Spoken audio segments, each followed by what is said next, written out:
এই মুহূর্তে ইসলামকে ধ্বংস করার জন্য বাংলাদেশে একটি ভয়াবহ ষড়যন্ত্র চলছে।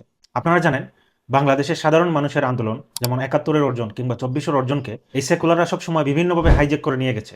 ঠিক একইভাবে এখন যখন বাংলাদেশের সাধারণ মানুষ থেকে শুরু করে স্কুল, কলেজ, ইউনিভার্সিটির স্টুডেন্টরা ইসলামের পক্ষে জাগরণ শুরু করেছে, ঠিক সেই মুহূর্তে এই আদর্শিক কলকে, এই তরুণদের পুনর্জাগরণকে হাইজ্যাক করার জন্য এবং তাদের মধ্যে বিভ্রান্ত মতবাদ ছড়িয়ে দেওয়ার জন্য আপনারা দেখেছেন গত কয়েকদিন আগে রাষ্ট্রীয়ভাবে বাংলাদেশের বিশ্ববিদ্যালয় মঞ্জুরি কমিশন কর্তৃক স্কুল, কলেজ, ইউনিভার্সিটি সহ দেশের সকল শিক্ষা প্রতিষ্ঠানে সরকারিভাবে আদেশ জারি করা হয়েছে যে খিলাফার বিরুদ্ধে কাউন্টার ন্যারেটিভ তৈরি করার জন্য, খিলাফার পক্ষের যে বুদ্ধিবৃত্তিক জাগরণ, সেই জাগরণকে ডিবাঙ্ক করার জন্য শিক্ষক, আলেম উলামা এবং সচেতন নাগরিককে আহ্বান করা হয়েছে। তার মানে এখান থেকে স্পষ্ট বোঝা যাচ্ছে, ইসলামের পুনর্জাগরণ, ইসলামিক শাসন ব্যবস্থা প্রতিষ্ঠার একমাত্র যে সিস্টেম, সেই খিলাফাকে প্রতিহত করতে রাষ্ট্রীয় মদদে, রাষ্ট্রীয় পৃষ্ঠপোষকতায় একটি বিশাল ষড়যন্ত্র বাস্তবায়িত হতে যাচ্ছে।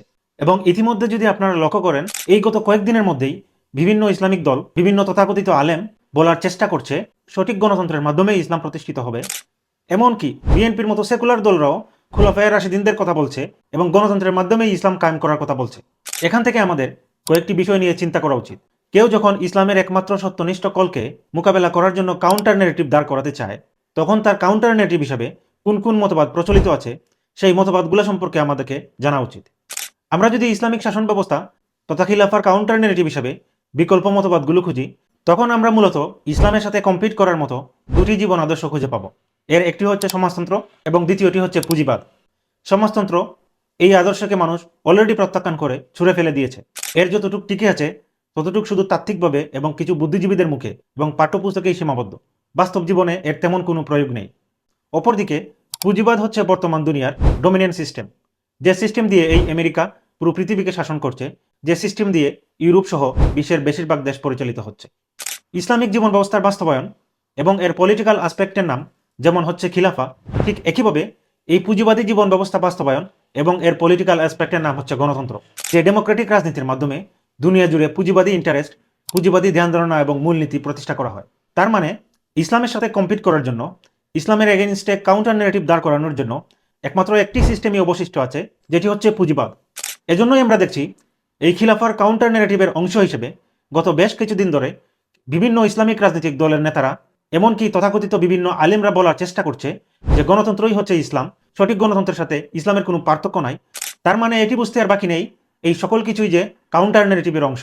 এখানে কিছু বিষয় লক্ষ্য করুন।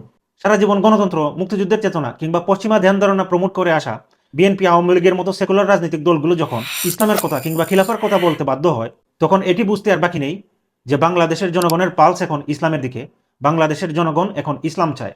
দ্বিতীয় যে লক্ষণীয় বিষয় হচ্ছে, একটি রাষ্ট্র যখন একটি মতবাদের বিরুদ্ধে কাউন্টার ন্যারেটিভ করার জন্য রাষ্ট্রীয় আদেশ জারি করে, রাষ্ট্রীয়ভাবে পৃষ্ঠপোষকতা করে এবং এই রাষ্ট্রের সুবিধাভোগী কিছু তল্পিবাহক, কিছু রাজনৈতিক দালালদেরকে ব্যবহার করে, তখন এটি বোঝার আর বাকি থাকে না এই খিলাফার আইডিয়া, এই মতবাদ, এই আদর্শ কতটুকু শক্তিশালী পর্যায়ে পৌঁছে গেছে।